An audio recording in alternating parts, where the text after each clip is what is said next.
Welcome to UPSC live 23।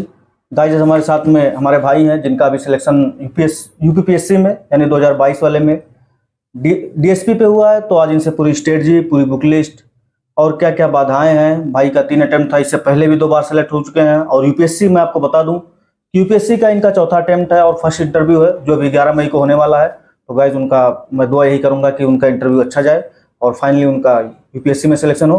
तो बहुत बहुत शुक्रिया सर हमारे चैनल पे आने के लिए। जी धन्यवाद। तो सर सबसे पहले अपना नाम, एजुकेशनल बैकग्राउंड और आप कहाँ से आते हैं और कैसे यूपीएससी का सफ़र यहाँ तक या यूपीपीएससी का सफ़र कैसे रहा यहाँ तक? जी तो मेरा नाम अनिरुद्ध पांडे है और मैंने बीटेक किया हुआ है सिविल इंजीनियरिंग में एनआईटी इलाहाबाद से। और 2019 में ग्रेजुएशन ख़त्म हुआ था मेरा और तब से मैं सिविल सर्विसेज की तैयारी कर रहा हूँ। तो पीसीएस में मैंने 3 अटेम्प्ट दिए और यूपीएससी में 4 अटेम्प्ट। ये अभी आप बताइए कि आप जैसे अभी हमसे पहले जब मुलाकात हुई तो आप बताए कि मेरा 2 बार सिलेक्शन हो गया था जी यूपीपीसीएस में। तो किस तरीके से 2 बार की सफलता और इस बार की सफलता किस तरीके से थी आपकी और कहाँ तक की मंजिल थी आपकी? जी तो 2020 में मेरे को जिला डिस्ट्रिक्ट माइनॉरिटी वेलफेयर ऑफिसर का पद मिला था और 2021 में नायब तहसीलदार का पद मिला था।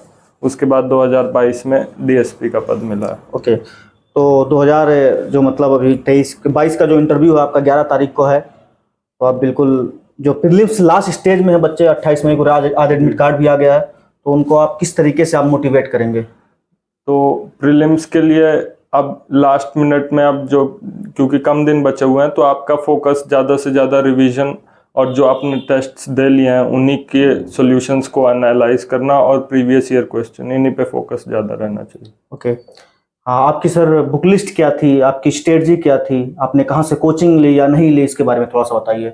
जी तो मेरी बुक लिस्ट वही स्टैंडर्ड बुक्स जैसे कि हिस्ट्री के लिए मॉडर्न हिस्ट्री में स्पेक्ट्रम, एंशियंट हिस्ट्री में आर.एस. शर्मा और मेडिवल में Satish Chandra, science and tech के लिए एनसीईआरटी 6th क्लास से लेकर 12th क्लास और एनवायरनमेंट के लिए शंकर आईएएस। यही सारी जो स्टैंडर्ड बुक्स हैं वही मैंने फॉलो की हैं। इसके अलावा मैंने कोचिंग क्लासेस कहीं से नहीं लिया लेकिन टेस्ट सीरीज का ही लेके उनका प्रैक्टिस किया, चाहे वो प्री हो चाहे वो मेंस हो, दोनों के लिए। अच्छा, और बस। ओके, तो ये आपकी बुक लिस्ट की बात है। एक होता है ना कि स्ट्रेटजी मतलब आप जब वहाँ पे एग्जाम में हॉल में जाते हैं, एग्जाम हॉल में एक स्ट्रेस ये होता है कि आपका 1 क्वेश्चन, 2 क्वेश्चन, 3 क्वेश्चन या 4 क्वेश्चन आपके लगातार गलत हो गए तो एक इंसान में एक ऐसा स्ट्रेस बन जाता है कि पेपर मुझसे नहीं निकलेगा।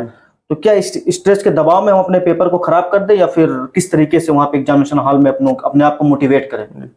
तो इसके लिए यही सबसे अच्छा तरीका है कि आप एग्जाम हॉल में अपनी परफॉर्मेंस को असेस ही मत करिए। आप ये मत सोचिए कि जो सवाल मैंने किया वो सही था या गलत था। आप बस अगले सवाल पे फोकस करते रहिए, जो सवाल कर रहे हैं उस पे, और फिर जब वो हो जाए तो अगले सवाल पे। पहले एग्जाम में क्या हो गया उस पे आप ज़्यादा फोकस ना करें तो आपका कंसंट्रेशन बना रहेगा नेक्स्ट क्वेश्चन पे और आपका जो डैमेज हुआ है वो मिनिमाइज हो पाएगा।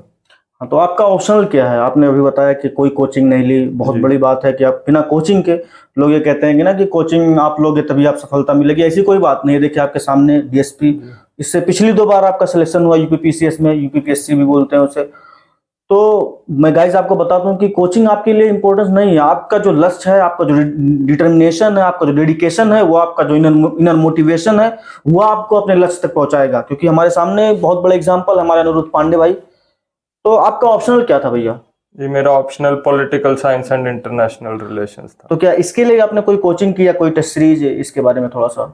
पीएसआईआर के लिए मैंने शुभ्रा रंजन मैम का डिस्टेंस एजुकेशन का वो होता है जिसमें वो नोट्स अपने भेजती हैं तो पोस्टल कोरेस्पॉन्डेंस से, तो वो मैंने लिए थे पोस्टल कोरेस्पॉन्डेंस के नोट्स शुभ्रा रंजन मैम के। ओके, और एक वो होता है ना कि मतलब जैसे आपका आंसर राइटिंग करना, आपका प्रीलिम्स तो क्या आप क्वालिफाइंग, आप क्वालिफाई हो तो नंबर ऐड नहीं होता है।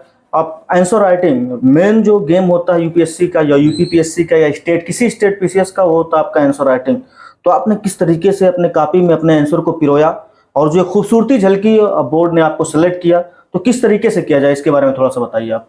तो आंसर राइटिंग के लिए आपको मतलब कंसिस्टेंट प्रैक्टिस की ज़रूरत है। जब प्री का रिजल्ट आ जाता है तो उसके बाद 3 से 4 महीने का समय बचता है और उस 4 महीने में रोज़ आंसर राइटिंग करिए लगातार और टॉपर्स की कॉपीज़ को भी देखिए और उससे आप समझने की कोशिश करिए कि कहाँ पे हम लोग वो लोगों ने अच्छा किया है और कैसे हम अपने आंसर्स को सुधार के उस लेवल तक पहुंचा सकते हैं।